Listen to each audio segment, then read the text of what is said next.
大家好，我是夏妈。今天晚餐做了3只焖锅，还有凉拌小皮蛋，搭配的是那个拍黄瓜、一些蒜末、小米辣这一些。先把皮蛋凉拌，腌一腌容易进味道。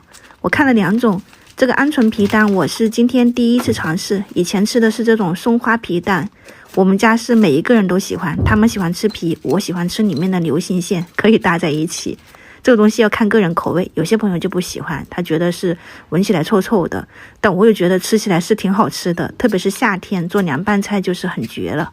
这个松花皮蛋我一个人就能空口吃上一个，没有流心的我就觉得没那么好吃。然后搭配那个拍好的黄瓜、蒜末、小米辣、葱花，淋上一点生抽跟香醋，加一点辣椒红油，还可以放一点那个味精、白糖提个鲜，给它们倒进去，加上香菜，我们今天的凉拌双拼皮蛋跟黄瓜就可以出锅了。你可以放到冰箱去冷藏一会儿，吃起来口感会更好吃。凉拌菜搞定，来做焖锅。这下面我是切了一点胡萝卜、洋葱啊、彩椒这一些，刚刚放了一点红薯、土豆。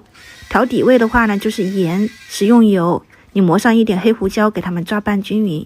焖锅的话呢是不用放水的，你就把这些蔬菜铺到那个锅底，加上一点生姜跟那个大蒜。上面的食材按自己喜欢，我准备了鸡翅、大虾、花甲，放一点姜啊、米酒、黑胡椒、油、盐、酱油这一些，你给它们抓拌均匀，稍微的腌一小会儿，铺在上面就可以了。这些调料不用放太多，就是稍微的入一下底味，我们后面要调酱的。摆了一点玉米跟香菇，这样看起来好看很多。昨天剩下来的2勺番茄酱给它用掉了哈，你如果没有就用番茄沙司吧。我这个是纯番茄酱，没有味道，所以加了1勺白糖，中和它的酸味。2勺海鲜酱，2勺柱侯酱，就这3酱。然后刚刚腌食材的那个酱汁也一起给它倒进去，调匀。如果没有海鲜酱，你就用那个甜面酱；没有柱侯酱，你用黄豆酱。反正家里有啥酱，你可以调一起。我后面觉得颜色不够深，我加了一点老抽，给它们调匀，放到锅里面，开最小火，把这个酱放到那个锅里面炒一下哈。其实我觉得炒过的酱会更好吃。然后就在这个碗里面放一点水淀粉。任何淀粉都可以，你用红薯淀粉都行。倒进去以后，给它们翻拌均匀，熬至浓稠就行了。反正你是最小火，如果扑锅你就不能怪我。你出锅之前试一下咸淡，我觉得盐味淡了一点，我加了一点点盐在里面。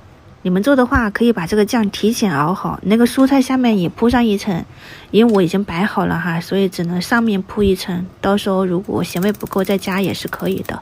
开火了以后转成最小火，你可以看一下下面已经有一点点汤汁了哈，你不要用大火，大火烧干了你也没办法了，就用最小火慢慢的给它焖大概10多分钟吧。趁这个时间这边给自己煮一点汤，我没有大姜，我有黄豆酱，所以我把那个豆渣捞出来了，然后还有自己做的那个辣椒酱。没有这个辣椒酱你就直接用黄豆酱，我觉得煮出来那个豆酱汤也是味道不错的，可以尝试。像这样子还放了一点牛肉粉，这个牛肉粉是我之前看那个玉米面条的时候一起看的，因为我想着做冷面。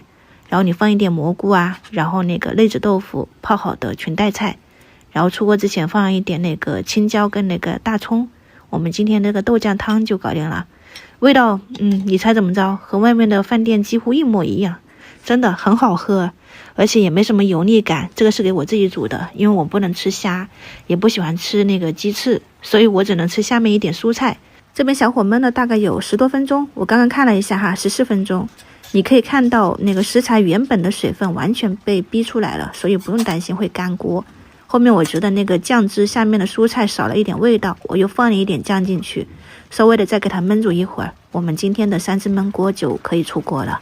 这么大锅原本以为他们会吃不完，结果还嫌少哈，可以看一下光盘了，我就吃了这么一盘蔬菜。